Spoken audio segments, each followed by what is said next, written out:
అత్యంత కృపగలిగిన యేసు క్రీస్తు నామములో వాక్యాన్ని వింటున్న బిడ్డలందరినీ కూడా దేవుడు సమృద్ధిగా దీవించి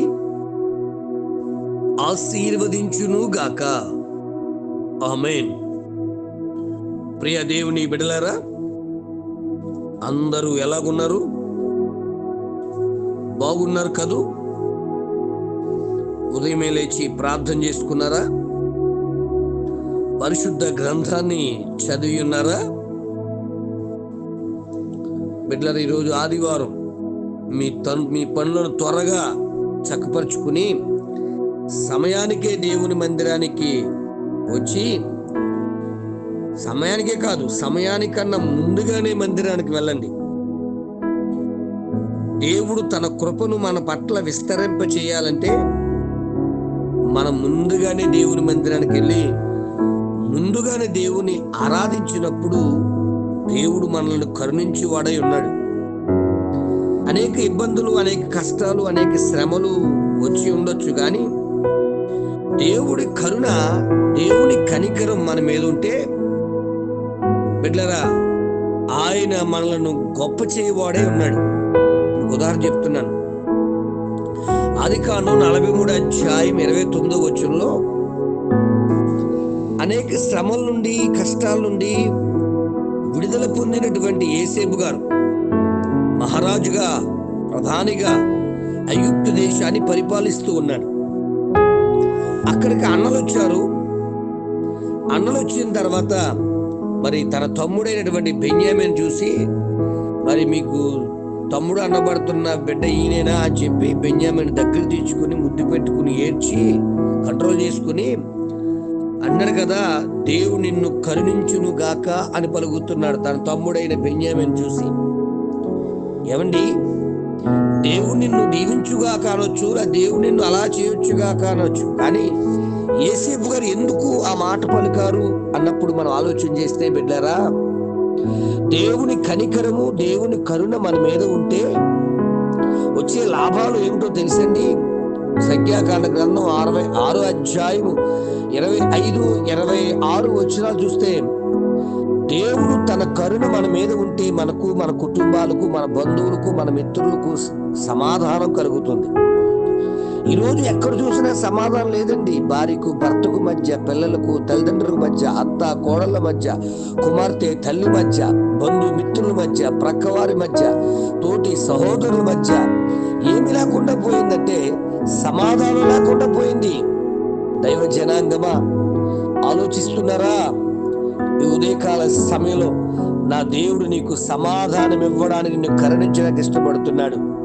కాబట్టి దేవుని కరుణ మన మీద ఉంటే మనకు సమాధానం కలుగుతుంది. రెండవదిగా చూస్తే మరి కీర్తన 6వ కీర్తన 2వ వచనం చూస్తే ఆయన కరుణ మన మీద ఉంటే మనకు స్వస్థత కలుగుతుంది. నిజమే, అనేక మందిని యేసుక్రీస్తు ప్రభువు వారు శరీరధారిగా ఈ భూలోకంలో ఉన్నప్పుడు అనేక మంది కుష్ఠరోగులు, అనేక మంది రకరకాల రోగాలతో ఉన్నవారు వచ్చినప్పుడు దేవుడు వారిని చూసి కనికరించి, కరుణించి మరి వారికి స్వస్థత ఇచ్చినట్టుగా మనం చూస్తూ ఉన్నాం. దేవుని బిడ్డ, నీ కుటుంబానికి, నీకు సమాధానం కావాలంటే ఆయన కరుణ నీ మీద ఉండాలి.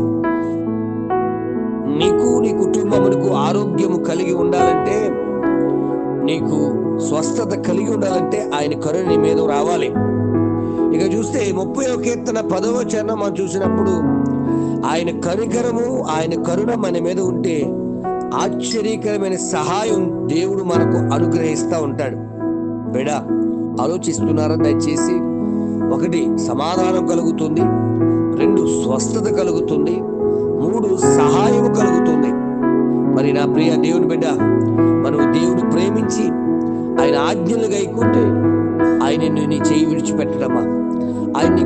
ఆయన తన నీ పట్ల కరుణ చూపి, కనికరాన్ని చూపి, సమాధానాన్ని, స్వస్థతను, సహాయాన్ని అనుగ్రహించి నిన్ను గొప్ప చేయుటకు, నిన్ను కరుణించి నీ ద్వారా గొప్ప కార్యాలు చేయుటకు ఇష్టపడుతున్నాడు. అందుకే యోసేపు తన తమ్ముడైనటువంటి బెన్యామీను పట్ల కార్యాలు జరిగించాలని, అద్భుతాలు జరిగించాలని, తన తమ్ముడు గొప్పవాడవ్వాలని దేవుడు నిన్ను కరుణించుగాక అంటున్నాడు.